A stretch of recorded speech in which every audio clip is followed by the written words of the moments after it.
So if you're joining us for the first time, welcome. Repeat visitors, of course, equally as welcome. My name's Anthony Walker. I am the chapter leader of For Investors by Investors Long Beach. If you haven't been to a Phoebe meeting before, as we're known, we're a nonprofit organization, and we're all about real estate investor education without the sales pitch. So we rotate guest speakers, panel discussions, presentations about a variety of interesting topics, hopefully as interesting to you as they are to me and to us throughout the year. We always meet on the fourth Thursday of the month. And so that would be today. Typically we meet in the Long Beach Public Library, but obviously we're all on Zoom for going on, I guess, 13 months now. Hard to believe. So, but it certainly makes it easier to attend the meetings. My name is Anthony Walker. I am a investor mostly in multifamily property. Most of the properties that I own are in the Long Beach market. I have a little over 100 units myself spread around about 15 buildings. And I am also a broker, and I run a local multifamily brokerage company by the name of Buckingham Investments. If you don't know us, Buckingham's all about helping people learn, plan, and invest in real estate right here in our local Southern California market. We work in LA County, Northern Orange County, and occasionally some of the other surrounding counties. So happy to be here tonight, as always. Tonight, we are going to try a new networking concept. If you've been to the other Phoebe meetings in the South Bay, Phoebe, I know does this. I'm not sure about Pasadena, but we have a program called Kumo Space that we'll use, which allows you to walk around a virtual room or a bar and talk to each other. It's kind of fun. So when we're done with our talk, we'll share the link to that. Hopefully everybody can join us. It feels kind of natural. You get to move your little avatar around the screen and you have an audio radius of what you can hear. So maybe a little more interesting than your standard Zoom breakout meetings. So with that being said, I am super excited about tonight's topic because we're going to talk about a strategy that I've been interested in since the pandemic broke out. And I had not thought of the right expert to bring on board, but the right expert was sitting in front of me all along.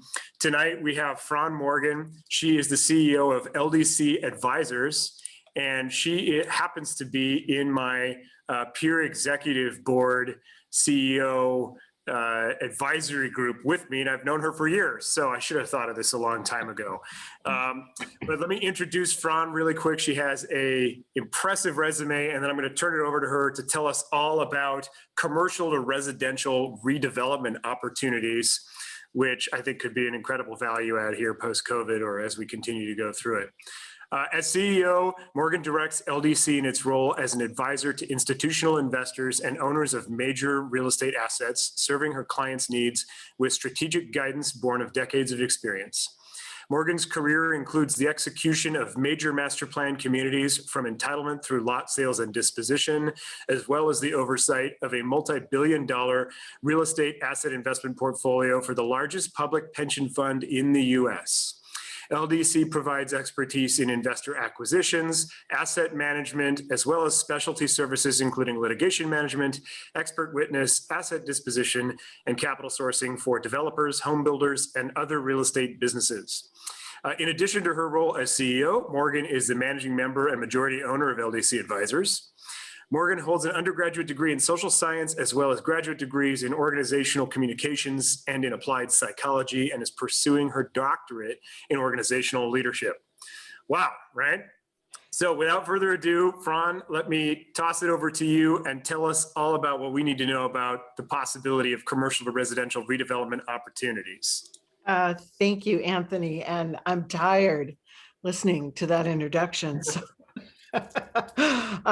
But it's great to be with you tonight. And it's wonderful to be addressing a Long Beach-based group. I spent most of my childhood in Long Beach, have done a lot of development work in Long Beach, have worked for the Bixby family. I worked for the Bixby family for nearly 15 years. and loved every minute of it. And I just think Long Beach is a gem on our coastline. And so, as Anthony said, this conversation idea popped up somewhat randomly when we were having a conversation about the convergence of COVID and the impacts of the pandemic, what is happening in the commercial real estate space, as well as the recent recasting of the regional housing needs allocation by the state of California. And some legislation passed in 2019 intended to improve the entitlement process across the state. That's a separate discussion, whether it actually improved the process or not, but there are some new legislative opportunities with respect to entitlements. So we were having this conversation about what's happening in the commercial real estate space. And as many of you know, major companies are giving up a lot of their office space and converting portions of their workforce. Some companies converting all of their workforce to a remote work environment. And this is going to have an impact, I think, in the major office market. However, it's not having a significant impact right now because those office property owners are cutting deals, frankly, to keep their tenants. But when you have the smaller office product and the Class B and Class C office, the small 10, 12 unit office building, or the office building that's in not a major office market, say around the Orange County Airport or around the Long Beach Airport, it presents some great opportunities because of the housing crisis.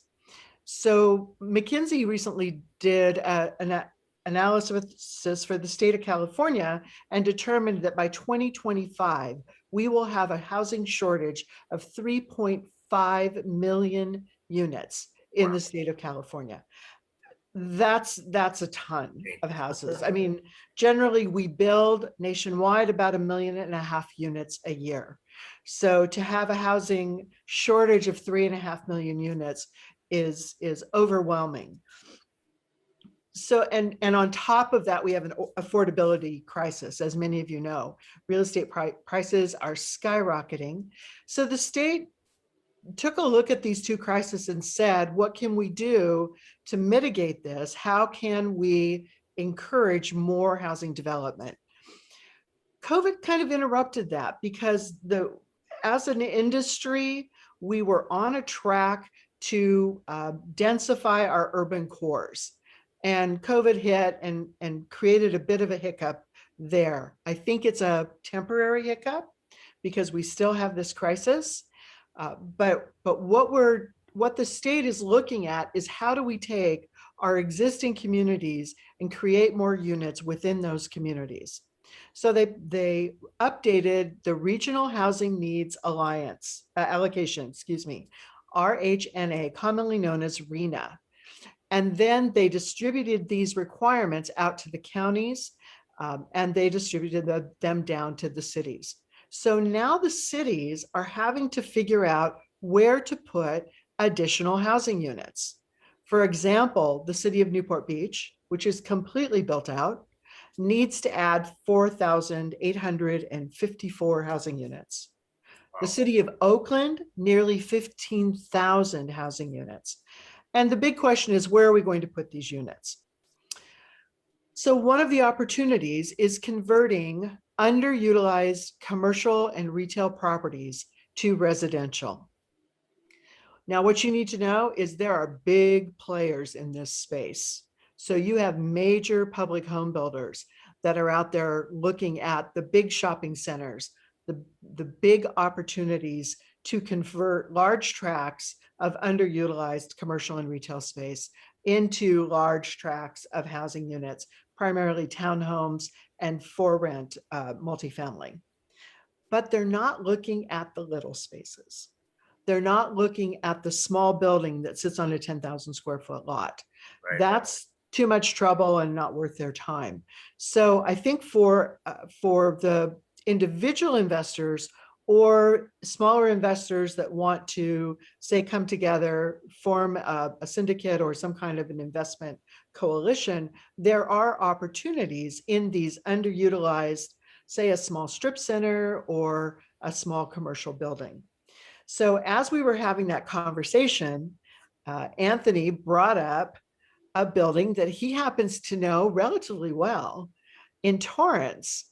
And we thought that what we might do is just talk real time about this building as a conversion opportunity. So I will tell you that about 15 minutes ago, or maybe 20, Anthony sent me some information, which I didn't have time to look at. So I'm coming at this kind of blind, but I think that'll give us a really good kind of candid conversation about how something like this might work and what the things are that you need to think about in looking at opportunities to do some kind of a commercial to residential conversion. So Perfect. do I need to say more, or you want to just launch into? No. So maybe I'll ask you a few questions about the Okay. strategy in general and like what somebody like myself or somebody else might want to look at when we're considering a deal like this. So the deal, my example deal, is a accidental question of whether this is a potential bailout for what was really a messed up deal. So maybe I'll ask you a few questions as a fledgling redeveloper in training here, and then maybe we can apply those to my building. I'll share some drawings and sketches, and maybe we'll poll the audience and see what people think I should do here. So awesome framing of the question. I've been talking about the possibility of being interested in converting commercial to residential space, really since the pandemic broke out. It was a question that kind of made sense to me even before that, because when you look around, at different properties, generally most kind of B and C commercial and retail assets are just selling for a lot cheaper than, multifamily is my preferred asset class, but you could look at single family homes too. So I thought there's got to be a strategy there that could work and, repurpose, underutilized land, as you say. So if I were an investor and I've got that investment thesis in mind, and I want to go out and find myself a deal, and I'm thinking about doing these types of things, what should I be looking for? I mean, what sort of characteristics in a property would you want to see? What's a good indicator? What should we be looking for if we just want to crack open the market and go after it? So there's a couple types of repurposing, quote unquote, that you can look at. One is taking an existing building and doing a renovation or a value add upgrade to an existing building. So you're converting, say, an old motel. They're great because SRO, single room occupancy projects are big right now. And you can squeeze a lot of affordable housing into an SRO project, which we'll talk about why that's important in a moment. So an old motel makes a great conversion opportunity. A warehouse makes a fabulous conversion opportunity. A small office building where you can remove interior walls, where you don't have a lot of full height or weight bearing interior walls that you can remove and basically reconfigure the interior of that space. For example, I advised on a building, and this is many years ago, before this was really a popular opportunity in downtown Long Beach, the old Scottish Rites Temple. And what my client did is they took the building, they kept the entire facade, gutted the inside, built, a new building basically inside the facade, built condos in there. So that's one way to do it. The other way is you find a building that's basically a rat trap and you tear it down and you start over. And then you can pretty much do whatever you want. So it's kind of two different opportunities. But I think number one, the old rule about real estate, location, location, location. So you want to find something that's in a location that is conducive to your ultimate use.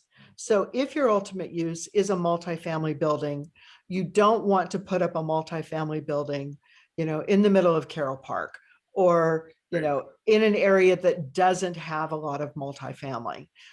You will have, resident outcry and problems processing something like that in the city.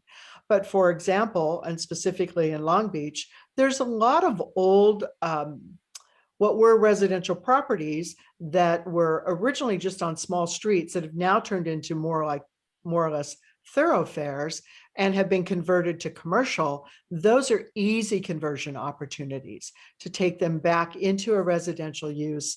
And again, you increase the density, add additional units, turn garages into units, provide offsite parking, or if you're near transit, you can get density bonuses for proximity to public transportation. So there's a lot of opportunities based on where the property is. And so I think that's number one. Got it. Number two, what you want to look for, what will be helpful, is if you have a property that has an existing use that you can maintain while you're going through your processing. Because it's not buy the property, close on it, and immediately, tear it down and start, building your dream property. There is a time element involved in processing this re-entitlement through the jurisdiction, whether it's the city or the county, additional layers of complexity. If you're in a historic district, if you're in a historic building, I mean, there's a number of things that you have to look for. And to your question about due diligence, Anthony, I think those are some of the things you look for first. Mm-hmm. What is the current parking situation in the immediate location of a property I'm considering? How close is it to public transportation? Which means, can I get density bonuses? Can I get parking waivers? All of those things are available when you have proximity to public transportation. Is what I want to do going to fit in the character of the existing community? So I think those are kind of your first level due diligence questions, which not unlike, buying an investment property, but maybe thinking about it from the intended use rather than the current use. So on that topic, change of use, right, is the whole thing here. What should we be looking for from a zoning standpoint? And I'm sure this is an impossible question to answer without being like city by city and zone by zone.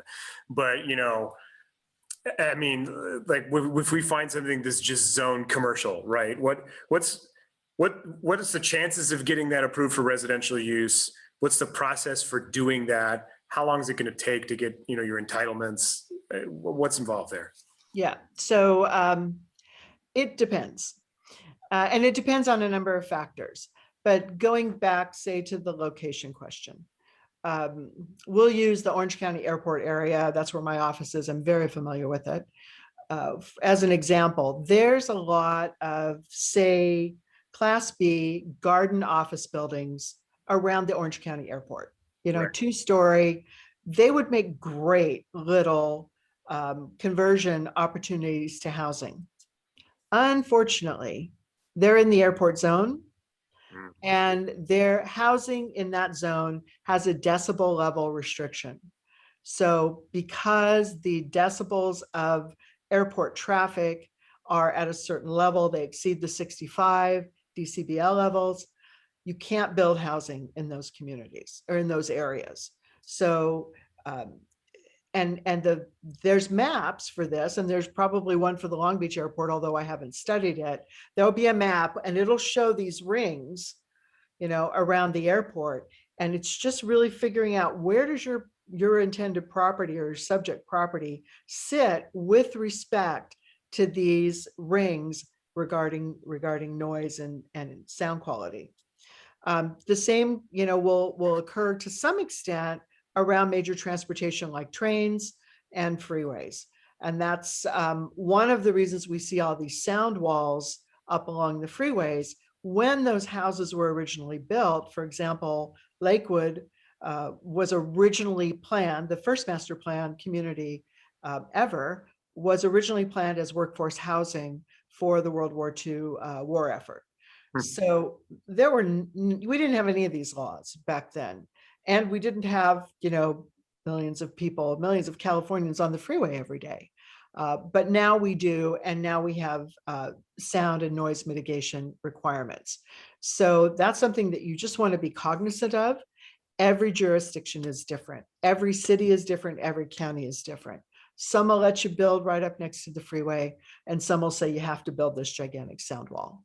So anytime you are going through a process with the city, whether it's for a CUP, for a re-entitlement, for a rezoning, for a building permit, it triggers ADA. So you have to have, a knowledge of ADA, because you're going to, if your building is old, then, it's, I'll bet you $100 it's not ADA compliant without even looking at it. And going through that compliance process can be quite involved and quite expensive. So are there ADA, that's one thing I'm really running into with my building, which is driving the question of whether I can keep it as commercial, because it's not ADA compliant as a commercial building versus residential. Are there also significant ADA requirements for residential buildings people should be aware of? Sure. And again, it's all driven by the Americans with Disabilities Act, but each jurisdiction adopts their own ADA requirements. And so they can be more stringent than the national ADA requirements.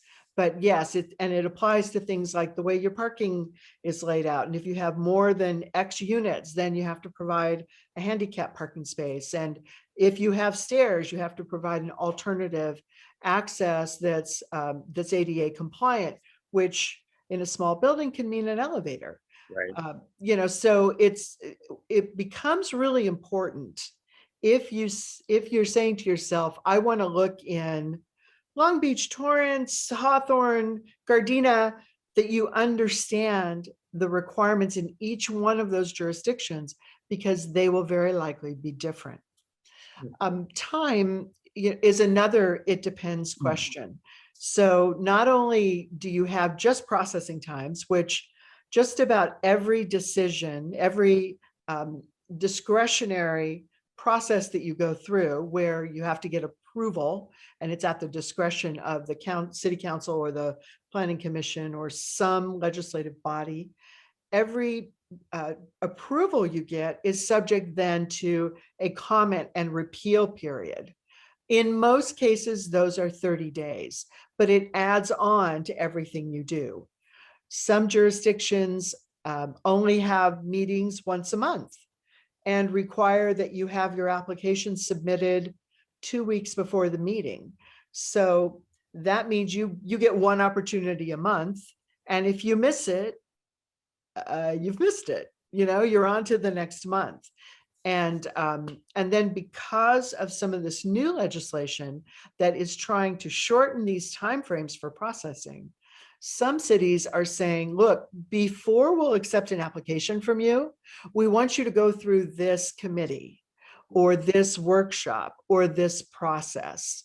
So in the city of Long Beach, which I've processed a number of projects in the city of Long Beach, it's called TAC. It's the Technical Advisory Committee. You meet with fire, you meet with public works, you meet with police, and they all go through what you want to do. Now, for a smaller project, those processes may be somewhat abbreviated, but still everybody gets a shot at what you want to do, especially if there is a zone change or some major discretionary approval involved. So yeah, on the topic of discretionary approval, right? Because to me, that's kind of the hardest part of this is the uncertainty involved there.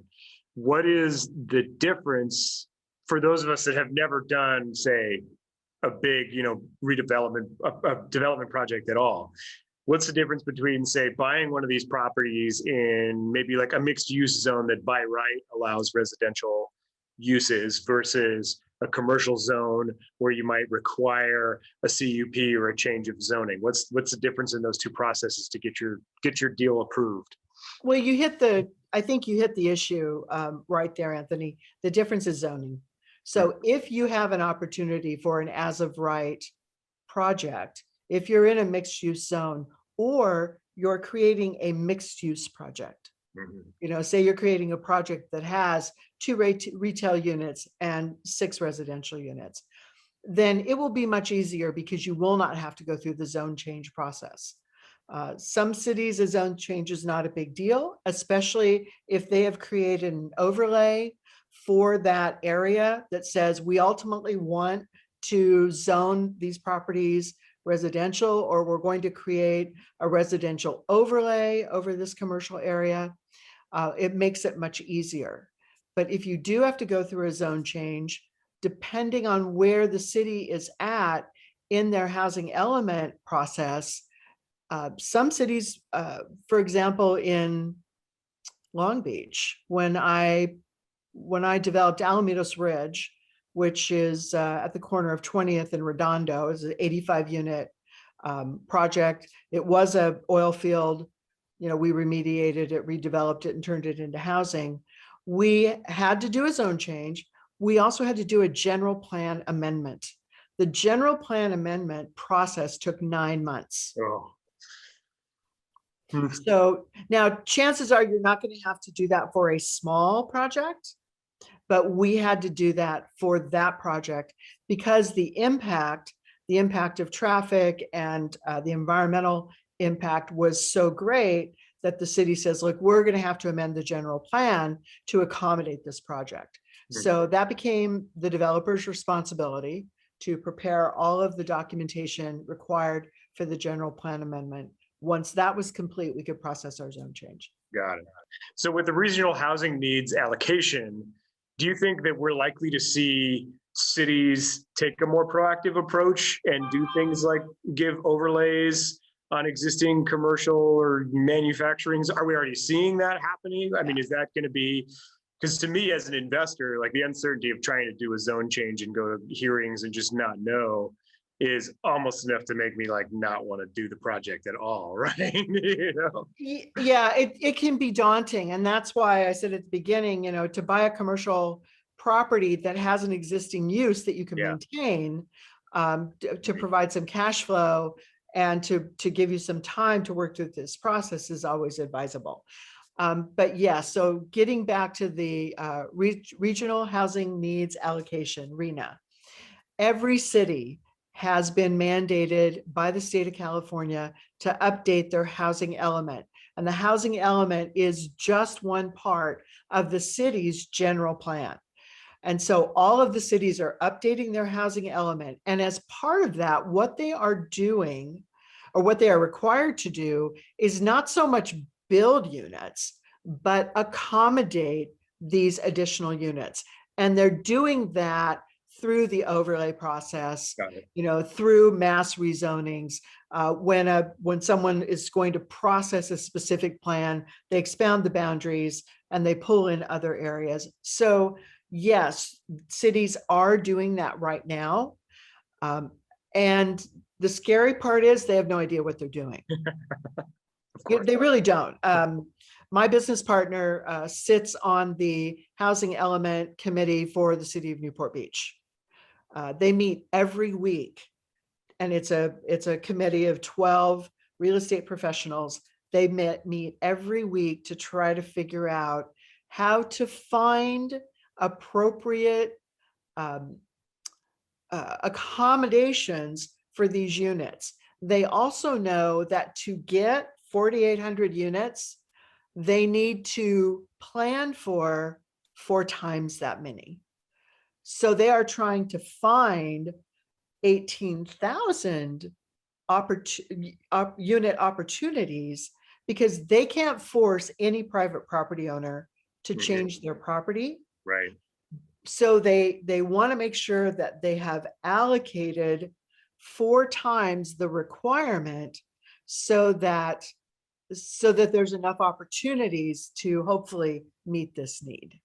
So then would you say, as a potential investor in this type of strategy, if I narrowed in on a city that I wanted to do this with, it probably makes a lot of sense to start paying attention to all these committee meetings, council meetings, and figure out where these overlays might be going in if they're not there yet, or where the conversation is, as a way to identify properties where it would be easier to do these types of conversions? Absolutely, absolutely. You know, if Long Beach is your target, and Long Beach is a great city for this type of conversion because it has a significant inventory of older properties. Okay, Anthony, I'm not going to watch the chat, but I see I'll that. handle the chat. We'll Okay, monitor and we'll okay. get questions over to you, and we'll do our prepared questions first, and then we'll cover those. Okay, and so that's exactly it. Long Beach would be great. Torrance would be good. You know, there's been some great redevelopment opportunities pop up in Lawndale and Hawthorne. So any of these areas that, you know, have a 100-year plus history are going to be great areas for these types of opportunities. And so I would say, yes, absolutely.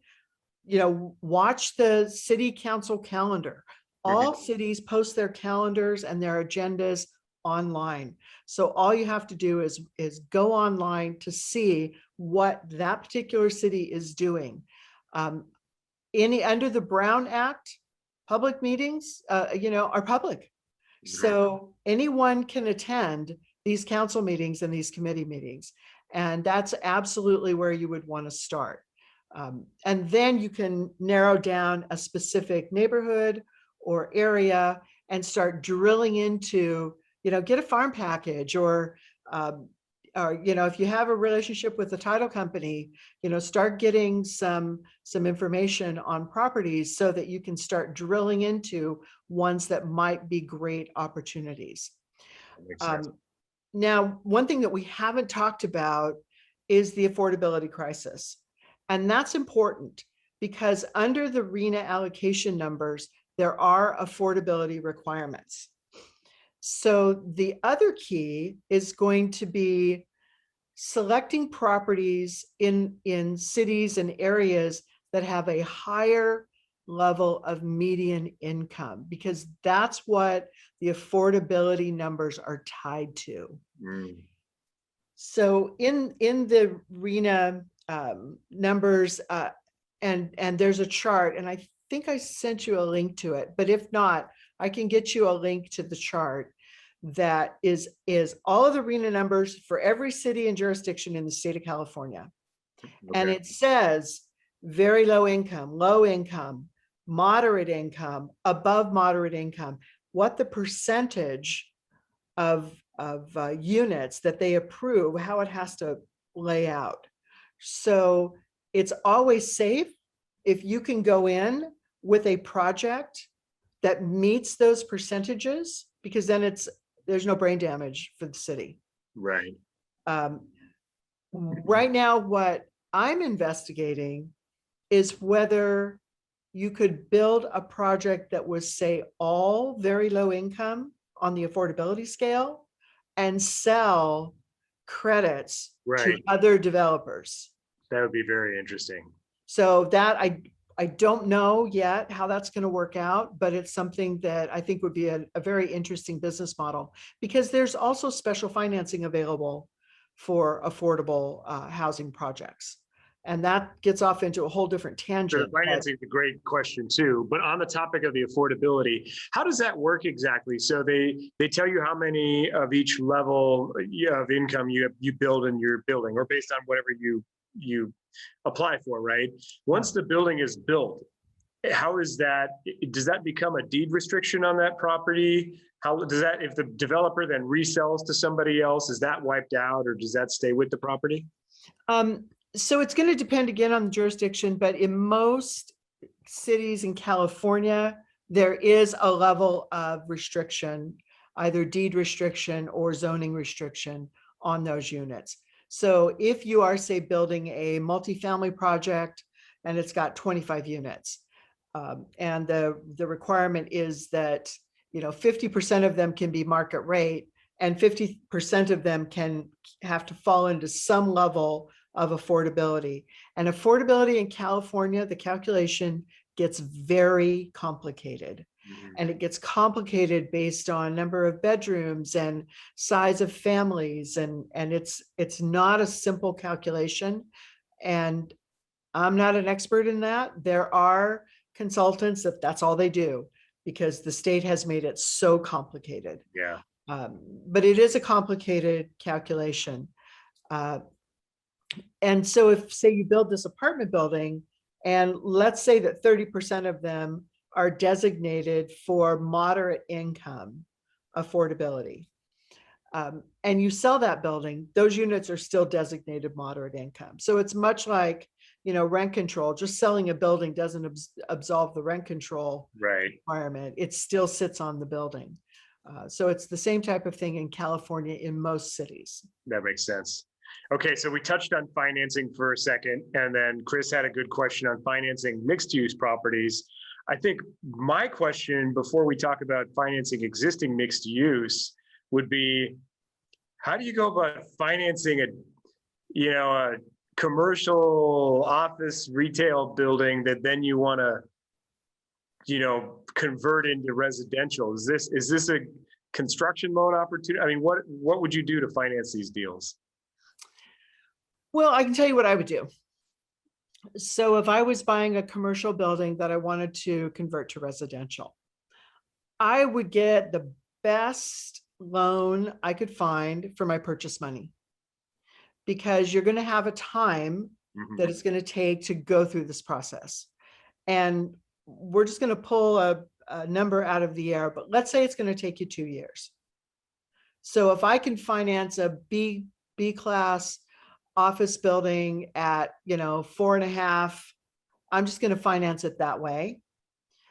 And then I will have to fund the entitlement effort, or some of the entitlement effort, with my own money. Or I will have to form a syndicate of some sort on the side to fund that entitlement effort. The entitlement effort may not be super expensive. It's going to be expensive if you're in a coastal commission zone, or if you're converting a public use building to a private use. Then you're going to have some more brain damage in your conversion entitlements. But that's how I would do it. And then when I'm ready to really start rocking and rolling, then I would go out and look for private equity type money, because it's very hard to get traditional or bank-based financing to do that type of development. Got it. And I don't do much with bank-based financing. I do work with a few banks where we do, investor qualification, borrower qualification, but bank financing is not really my thing. You probably know more about bank financing than I do.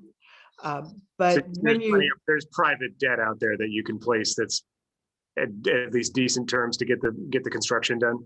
Yeah. Got it. Yeah. And sometimes it means that you have to take on a partner. Yeah. If you're looking for, several $1 million, then you're giving away some of your equity. Right. You're giving away some of your upside, but that money's out there and that can be done. Right. So Chris, I can kind of answer your question on just the general mixed use financing for 5 and up. So, and this is something I don't get. I know you're not an expert on bank financing, but this is a weird piece to me. So mixed use in my mind is a great use in a lot of areas. That's the highest and best use on a lot of arterials, especially in dense communities like Long Beach.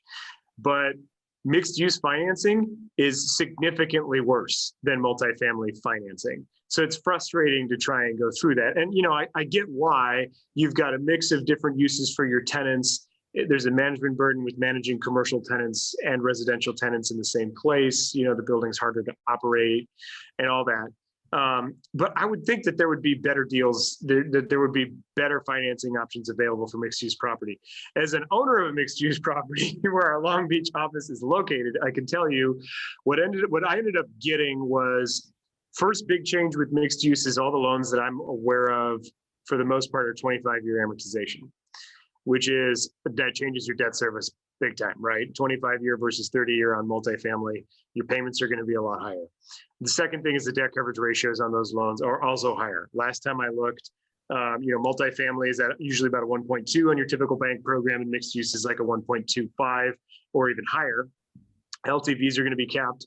And then on top of that, I ended up paying 60 basis points higher on rate. So you have a higher rate that needs to be used to qualify for a higher debt coverage ratio that then has to go into this building with a 25-year AM loan, and the debt. I think we have a 50% LTV debt on the Long Beach office right now. So if you're trying to get great leverage from banks on mixed use, it's frustratingly hard to get. And maybe that's changed. This was a few years ago, the last time I tried to do that. But to me, that's why we see sometimes mixed use properties, at least in the existing space, trading at significantly lower multiples because the financing is that much harder. I don't know if you have any experience with that, Pran. I don't. Okay. But that sounds really interesting, and that makes sense that they would trade lower. It's weird. I mean, it seems like that's what you should be. That's what we're encouraging people to build. So why wouldn't we encourage people to loan on that? I don't know, but it's up to the banks. These are portfolio loans for the most part. So, you can't really make them do it. Interesting on the financing topic. So let's say you buy right deal where you can build X amount. How's that? What's the time frame like that for getting approved plans? So let's say you're in Long Beach, you're buying a building that was originally residential, converted to commercial at some point.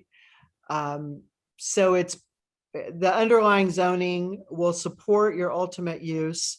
So you're technically as of right. You still have to go through a process with the city.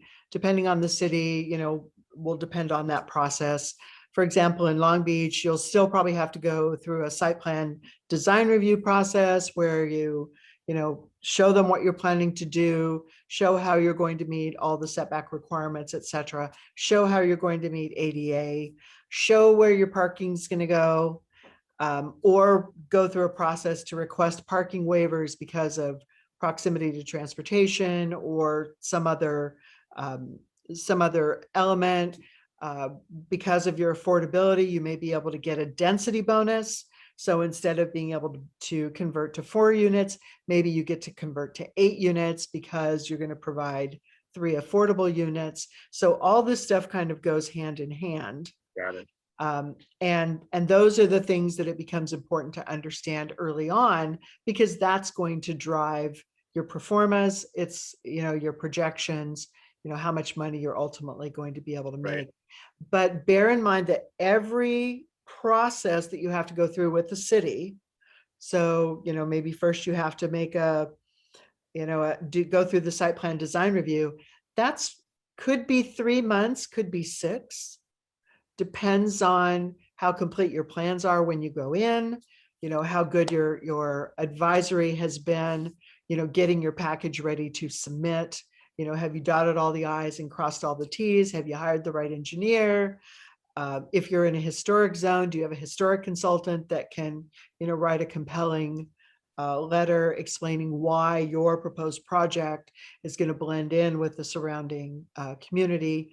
So those things are all, kind of front end stuff that can make your process a little bit quicker and easier. But you may end up with 3 or 4 processes, which is why I say, if you figure 2 years, it's probably safe. If you do it faster than that, then rock on. So definitely find a building with a tenant in place or that can make some income, right? Yeah. That's why it's great to find something that has a current use that, even if you have to feed it a little bit, right, you're not feeding it a lot. Got it. So Cody gave me some great information privately over the chat on mixed use financing. To circle back real quick, apparently if the loan amount's over $1 million, Freddie Mac will do pretty good terms.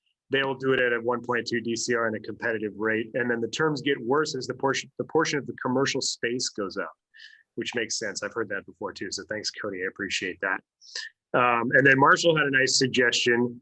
One option to address the upfront debt obligations is to structure a partnership with the existing current owners. So do a JV, sharing the increase of value as a result of converting the property. Love that strategy. Then you need very little, you might need almost no capital at all to get into the deal. If you can find an owner of one of these properties that wants to JV with you, right? Just spend your money on entitlements, get your loan once you're ready to build. I like that a lot. And that, you know, interestingly enough, you know, good idea, Marshall. That's the way most of your pros do it.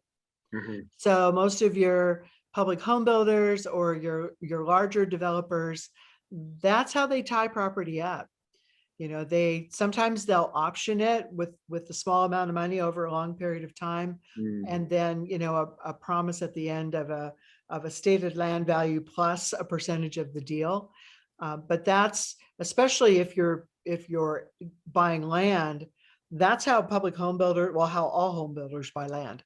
They don't buy land unentitled. They quote unquote tie it up. They put it under contract, but the performance portion of the contract is based on the acquisition of the entitlements. Got it. Very interesting. I did not know that. I learned lots of new stuff today. Okay, maybe any other thoughts on this process in general and what to look for, or shall we crack open my individual circumstance? Let's crack yours open, because we might be able to uncover some things as we look at it. Okay, let me get it going, and I'm just going to show everybody our specimen here, because everybody likes a good photo to get a conversation started. All right, here we are. Can you see my screen? There Yes. it is. Oh, wow.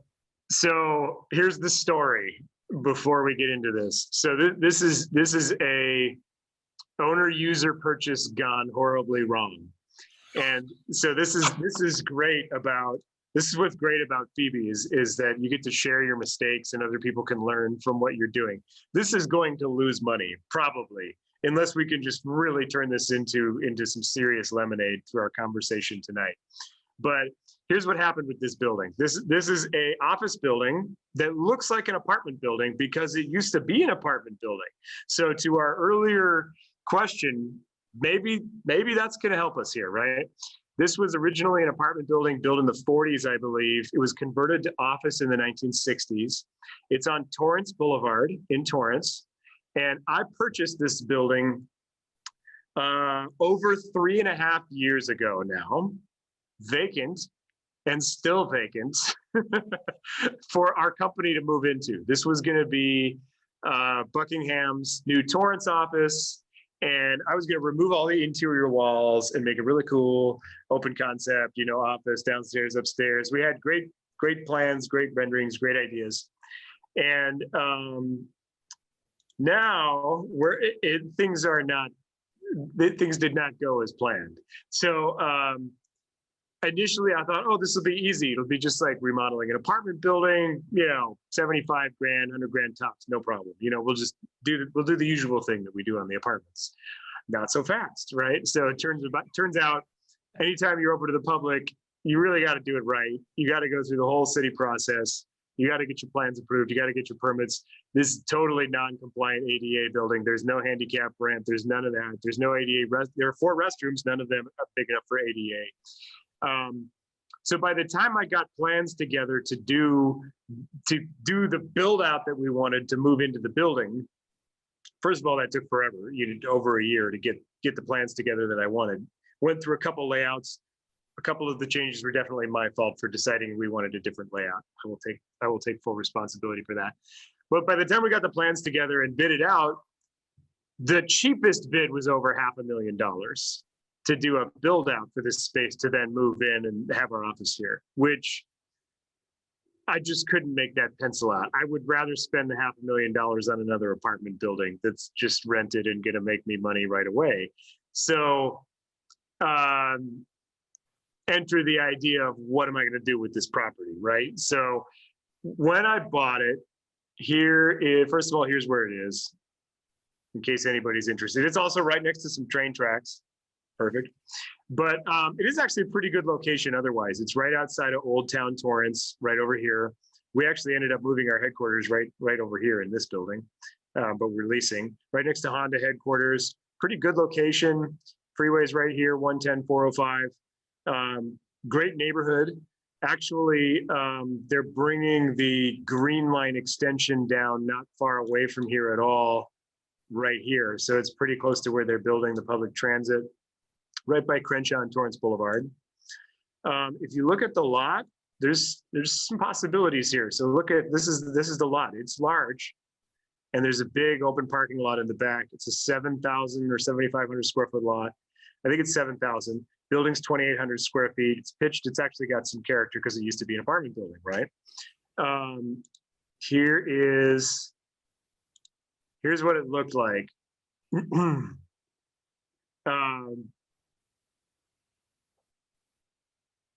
So yeah, you've probably driven by this building before. I see some comments, almost certainly. And we had a coming soon sign on the front, a big banner for Buckingham for a while. So, you know, yeah, not anymore. Now we have permanent signage on our new building. So here's what it looks like. You can just see some photos walking through, just, you know, tired Class C little office building that obviously used to be an apartment. Not sure these stairs were ever permitted, you know, connecting the inside to the upstairs. It was full of stuff at the time that I got it. Here it is, empty at the moment of close. There was some asbestos, got the asbestos abatement done. So I ended up deciding we're just going to replace finishes. This is going to be super simple. I'll just sell it as a rent-ready office building. No problem. I don't need to do anything special. I'm just going to do the cheap stuff, right? There's the termite tenting. So we did the usual apartment deal, got the commercial carpet in there though, and it actually looks pretty good. It's nice. It looks nice inside now. Changed out of vanity. We'll come back to that. Did the water heaters, upgraded the electrical. Well, a neighbor complained, and I didn't think you would need permits to just do basically flooring and finishes and swap out vanities with Home Depot stuff. Well, turns out the city has a different opinion on that. As soon as you swap out a fixture, you have to bring the whole building up to code. So now I'm in trouble, right? No handicap ramp, no ADA restrooms, and all of this. And I've just spent a bunch of money upgrading it, putting in overhead lights, all this stuff, electrical, on a building that now cannot be rented or sold. I mean, I could sell it, probably not for a very good price right now, but it certainly can't be rented in its current state because, you know, it's not up to code. So I've got to either finish the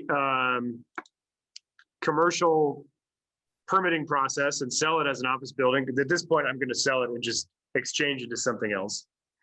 Or my architect was working on this, who's a commercial architect, and he had the idea of what if we converted it back to an apartment building? So we have submitted some sketches to the city planner, and they've told us that they would support a change of use back to apartment building. I would need a CUP, which is interesting because here's a CUP from 1969, converting it to a TV sales and service. Wow. So here it is. This was where it all went wrong. Back in 1969, this was an apartment building. It used to be a duplex. I don't know why the location is here, but this is for this parcel. So that's interesting. But the cool thing is now we're pretty sure that we can get this done with the city. So here's the current layout, just to give you a sense of what it is. So here's the first floor. There's a little reception area. There's that stairway you saw in the photos. There's a restroom here, an office here, sliding deck, a deck here with a sliding door, entrance in the back, another restroom, some other offices back here, and another like deck. And then you come up the stairs. There's like a nice conference room here, couple restrooms, one in the front, one in the back, more offices and open spaces. There's even still closets, right? So this obviously used to be an apartment building. So this is starting to sound interesting. So here's the architect's sketch for how we might want to convert this. So here's the proposed residential first floor plan. And so we would enter here about in the same spot. There'd be a code closet. These are these walls that have these slanted lines on them are new walls. So we're trying to what made the commercial redevelopment so expensive for a lot of reasons was I was trying to take down all these load-bearing walls, and you made that point earlier. Watch out for load-bearing walls in these situations. The advantage of keeping it as an apartment building is we can keep a lot of the walls because you need bedrooms and stuff like that. So here is his idea for a layout, and actually, the more I look at it, this is a pretty attractive unit. This is a 3-bed unit. Got a master suite here. Couple bedrooms with a restroom back here, a kitchen in the back with another entry off the back, and kind of a living area with like a pass through here. And then you've got a deck off to both to the living room and the bedroom. So that's pretty cool. And then here's the second story would be another unit. So this would be a duplex. And we'd remove the stairs completely, but there's 2 exterior stairways already. So you'd enter here, kitchen in the back. This is where the kitchen already is up here. Bathroom in their existing locations, couple bedrooms and a nice master suite in the front with a deck here as well.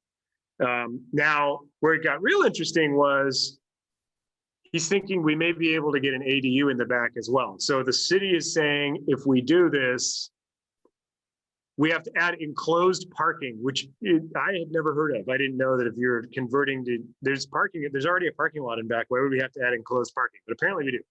So if we have to add an enclosed garage anyway in the parking lot, maybe we should look at doing a unit on top too.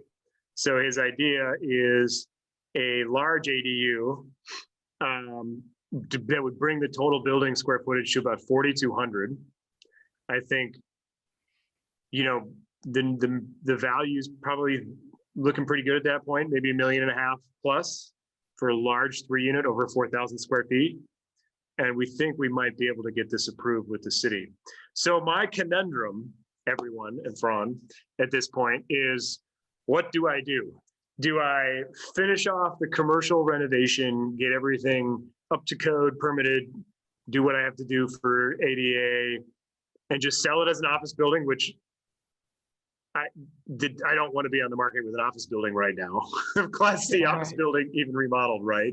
Coming out of COVID when everybody doesn't know what we're going to do. At least it's vacant, so maybe an owner user would buy it. Or do I double down on a losing bet potentially and convert it to an apartment building and try and make some lemonade out of this situation? What do you think, Fran? Okay, so here's a third option. Generally speaking, you create the most value by going through the process, not necessarily by building the building. Okay, so the third option is process your CUP, process your plans, and then sell it to someone else who wants to build it. Uh-huh. So, I mean, there's lots of questions here. So the planner told you they would support it. Have you talked to the planner about the ADU? He has, and I think we're waiting to hear back on whether they would support the ADU, but it sounded like yes. Well, yeah, and they may not have any choice because of the ADU legislation that came out last year. So would I have to potentially do the residential conversion first and then do the ADU afterwards? Or you think I could do both at the same time? I think you could probably do it all at the same time. Okay. But I would, from a market value perspective, the question I have is why 2 units? Why not 4? That was my question too. And because initially I saw Erwin jump on. Erwin did a nice sketch for me with 4 units for this building. He's an architect, also in our executive advisory group. And I thought, it's obviously worth more with 4. I'd rather have 4 1-beds than 2 large 3s, right? Yeah. And I don't quite understand why it has to be a duplex. I haven't gotten a great answer on that. I've asked, and I get architect mumbo jumbo back. I'm sure there's a reason. It sounded like the city probably wouldn't let it. I think maybe because it used to be an R2 use, and that's what they would support in the zone, is what it sounded like. But the lot is certainly large enough, to easily fit it. The other And some possibility, cities have multi-unit overlays on R2. So, I mean, that's what, created all those really horrible 10-unit buildings in Long Beach, which were all built on R2 zoned lots. So, yeah, I think it's more a question for the planner than for the architect who drew the duplex plans. And then, someone mentioned something about parking. right, Parking, yes, is an issue, but if you can feed off the proximity to public transportation, you may be able to get a parking waiver for one of your units. Now, going to 5 units, you may be flirting with affordable housing requirements, but that might not be a problem because, and Paul's saying density bonus, absolutely, because of proximity to public transportation. right. You might end up with, with a really small one or almost a studio. One of your units is a studio, and say one's a 2-bedroom, and then you split the other floor. Right. If you have to satisfy an affordable requirement, you may be able to squeeze out a really tiny studio instead of just dividing those into 4 ones. So I think there's a lot of different ways to go, but you hit on a really important thing, and that is developing a relationship with the planner. Mm-hmm. You want the planner to like you.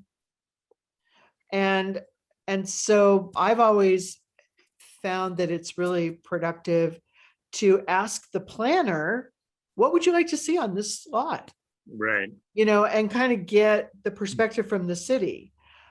Some of them will answer you, some of them won't. Yeah. Some of them will say, well, you just need to submit something, we'll tell you if we like it. But sometimes you'll get a planner that says, well, I think this might work. The other question is, what are the uses on either side? They're both apartment buildings. Okay. Very similar, almost identical apartment buildings. So I think that was why my understanding was the architect went to the planner and he found a CUP from a property on the same block down the street that was approved, almost identical looking building. And the planner kind of pointed that out to us and said, yeah, actually, we would support a change of use to residential, and almost like you should do it. So that got me all excited because I was like, oh my God, this is like the next greatest strategy. And I already own the building. So, right, I may as well do it. But now I'm trying to, pencil it out and see, all right, what's it really going to cost me to build a whole extra structure in the back, put up a whole bunch of walls, I'll have to rip out all the new stuff that I already did, probably on the inside, because we're changing everything. Add a kitchen and a half, and do all that work. What's that going to be? $300,000 maybe, plus or minus, maybe more. Maybe more. Especially if you're building an ADU on top of a garage. On top of a garage, because it changes the structural requirements of the garage. Right. Well, there is no garage right now, so that's new. No, I know, but you're going to build one. Yeah. So it's more expensive. So then the question becomes, well, as an office building, if it's worth million, 1.1 up to code, then I can probably get it there with, I don't know, 30,000, 20 or 30,000 in making some restrooms ADA and adding a ramp. And then now that I think about that, 40 to 50, right? Then maybe that makes more sense. Am I being silly because I want the deal to work?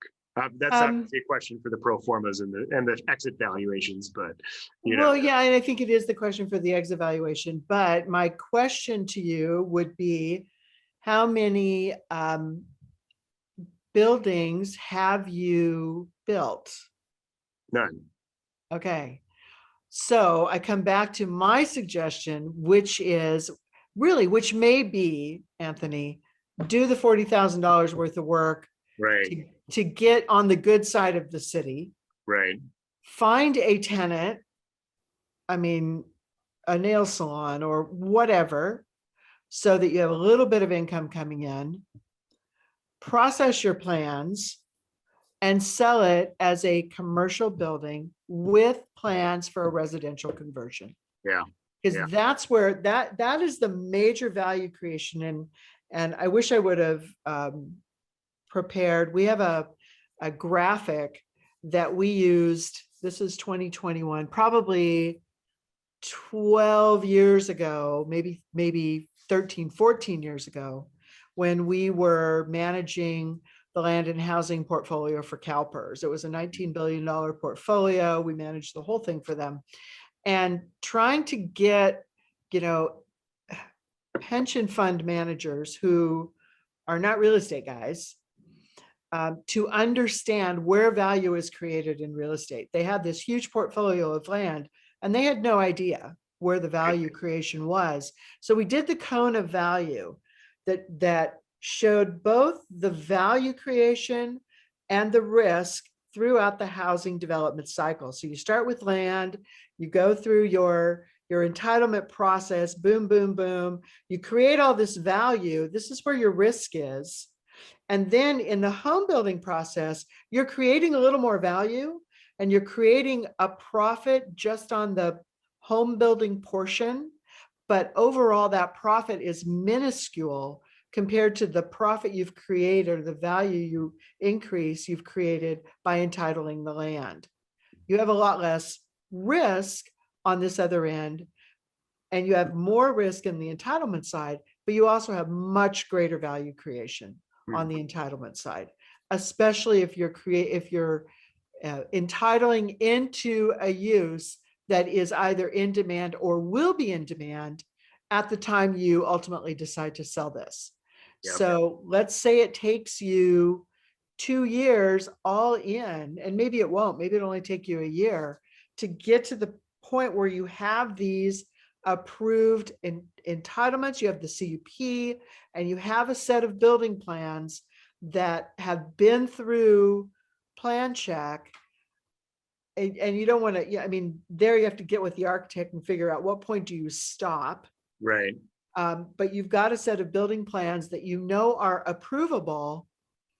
Then you sell to Joe Builder, who has been building custom homes all over Torrance and wants to get into the rental market. And he knows how to build, and he knows how to build on a budget. And he'll make more money on the building than you will, but you will make your money on the value creation of the entitlement. Got it. That if I were in your position, that's what I would do. Makes sense. Anybody want to buy an entitled office building with some plans? Yes, and in 18 months, and Anthony is going to bring this back to the group as an opportunity. It's an interesting one, right? Because on the surface, it's got a lot of elements of what we talked about earlier that make an attractive deal. It used to be an apartment building. We know that, right? We have a pretty good idea from the city that we can get the plans already approved.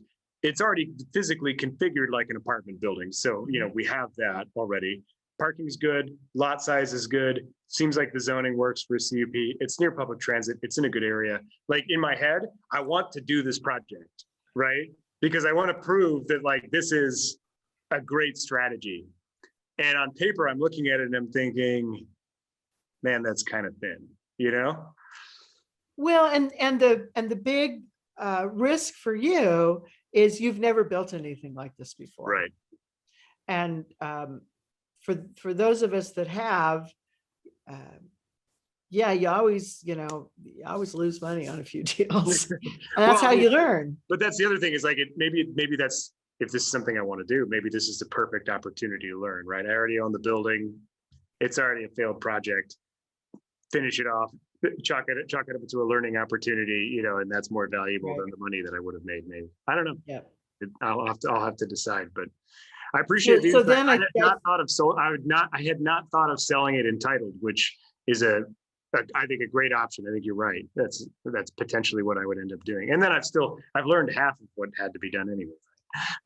Yeah. And so I think the main question for you right now is, do you spend the 40 grand it takes to bring it into compliance so you can try to lease it out and get some cash flow off of it while you Right. go through this process. Right. Yeah, because it could be long. Yeah, it could be very long. I mean, I feel like we're pretty far along, but I've felt that way for 3 years. So yeah. Right. Very interesting. Jeff So says, yeah, yeah. no, I'm not at all. That's why I'm asking. Well, it's and It's like, a joke that I tell people say, oh, real estate developers make all this money. Well, yeah, they make money on maybe 10% of the deals that they do, and those deals make news. And they just pray that it's enough money to cover all the losses on all the other deals, because it is a risky business, and that's why not everybody does it. right. Yeah. And the market's frothy right now. Right. If it's taking a long time, yeah, if this is an 18-month exit, we don't know where we're going to be. Right. It's a fair point. Awesome. And the other fair point that I'd like to say is, because the market's frothy, many city planning departments are just completely overloaded. Right. And so that creates additional problems. Right. City of Oakland just kind of shut down. They said, we're not taking any more applications, for the time being. We've got a huge backlog. So, those kinds of things, can stun a developer who's got a very tight schedule that they're trying to keep. Yeah, you start eating away at that return really fast if you're sitting, especially if you're sitting on private debt, right?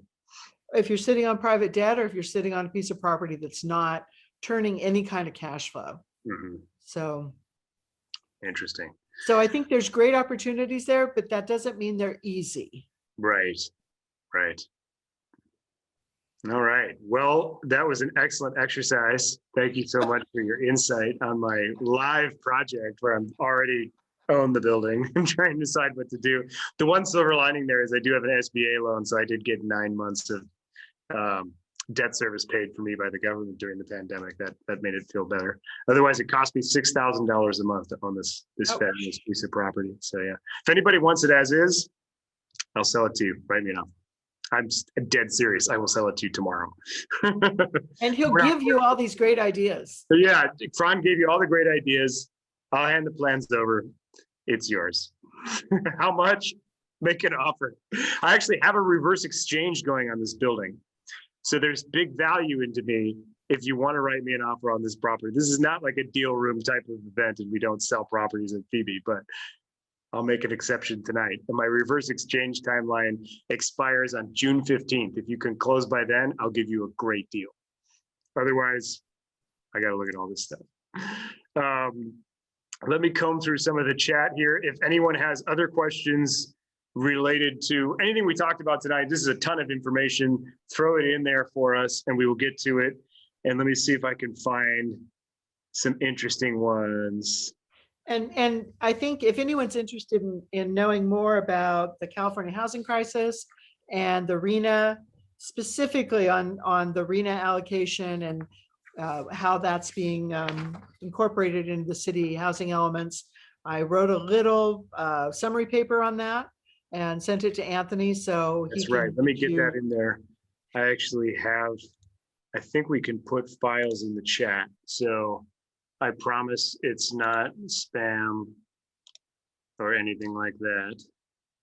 But yeah, if people can enter their questions while I look for this file, that would be fantastic. We will put it on our website as well for download. It's a great little piece from Fran. Here we go. Did that work? It's good. It's good midnight reading because it's relatively dry and it will probably put you to sleep, but it's short though. So it's short and there's a few links in there to other information. Awesome. Okay, let's see if we have any questions in here.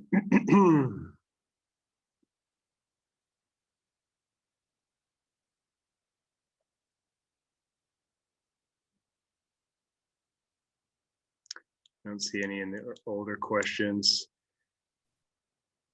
What do you think about tearing it down and getting it rezoned for something larger? Yeah, I think that's if the city is amenable to that, if they would let you say build 12 units or or even, more with, say, going down a half level subterranean parking and doing a podium. You're into a completely different class of construction. Yeah. And a completely different type of building. But if the city would approve it, again, I wouldn't build it. I would say get Right. it approved, entitled, get your basic building plans approved, and sell it. There's developers that would buy that all day long. Right. But again, the question is, that's going to be a little bit longer entitlement process. Right. So then the question still is, would you spend the 40 grand to come into compliance so that you could rent it out while you're going through that process? Okay, that makes sense. I don't know if I have the stomach for doing that. That's a little more aggressive. Yeah. And it's a little more expensive. I mean, you're into a different class of entitlement processing. Right. Yeah, exactly. All right. Well, if nobody has other questions, we are going to try our new networking software. Oh, question for Fran. If you could go back to the beginning of your real estate career, where would you start? Great question, actually. Where would I start? I had a great start in my real estate career. I started as an estimator for a grading company, quite by accident. I was the bookkeeper, and I ended up, having, because of some crisis in the company and the owner having to leave town for a month, I ended up estimating and running small grading jobs at 21 years old. I had no idea what I was doing. And I was incredibly lucky that I didn't just blow it. But I fell in love with real estate at that point, and I've been on the development side ever since. Now, on the advisory side, because, frankly, development can be a little hairy. And I've, as Anthony knows, I've developed a lot in Long Beach. I developed Bixby Ridge. For those of you that live in the Long Beach Signal Hill area, it's what used to be the Alameda's Land Company oil field on the east flank of Signal Hill. And the real estate development can be a little hairy. So I'm happy at this point that I'm on the advisory side, but I've loved my career. I don't know that I would change a thing. So actually, that brings up a great a point for Fran here. So if we had a enterprising young guest on tonight's meeting and they wanted to do one of these things, can they hire you to do it for them? Oh, absolutely. Okay, there we go. Yeah, that's what we do these days. I had to get that plug in there for you. Well, thank you. Yeah, that's that. Our clients are landowners, institutional investors. As I said, we do some work for nonprofits. I have a nonprofit in Northern California that I do work for. They own some major properties in Oakland that we're working with them on getting re-entitled for residential. They're re-entitling a church property, which I want to say, we didn't talk about this earlier. Churches are great opportunities. Now, the churches that have larger pieces of property are already being romanced by the Olson urban housing and builders of that nature, because churches are great redevelopment opportunities. They're usually in the middle of neighborhoods. Residential uses are perfect. And there's also opportunities to kind of deal with a church where they keep their church, and then you develop, say, an apartment building on their parking lot. Oh, yeah.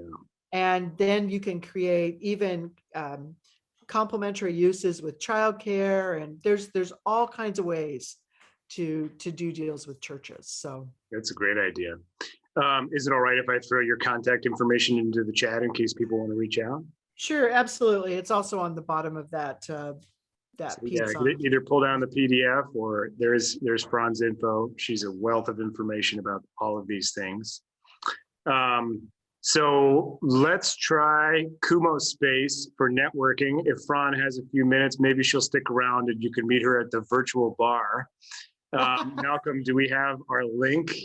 There it is. So we're not going to do breakout rooms in Zoom. If you want to network, I encourage everybody to just jump into Kubo Space, hit that link. We've got a couple rooms there and it's really cool. Once you hit that, you can just sign up for an account.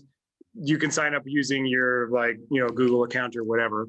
And then you can walk around the room and your video thumbnail walks around if you haven't used it before. And you can move in and out of earshot of people and leave conversations if you're getting bored, or you can cruise whenever you feel like it. It's a simulation of the bar at the hotel where we would be, right? Or actually the bar down the street from the library, hopefully soon. But everyone hop in there and let's see how it goes. And then if you have a question relative to your own individual circumstance, maybe Fran will be there for you too. I hope to see you in there.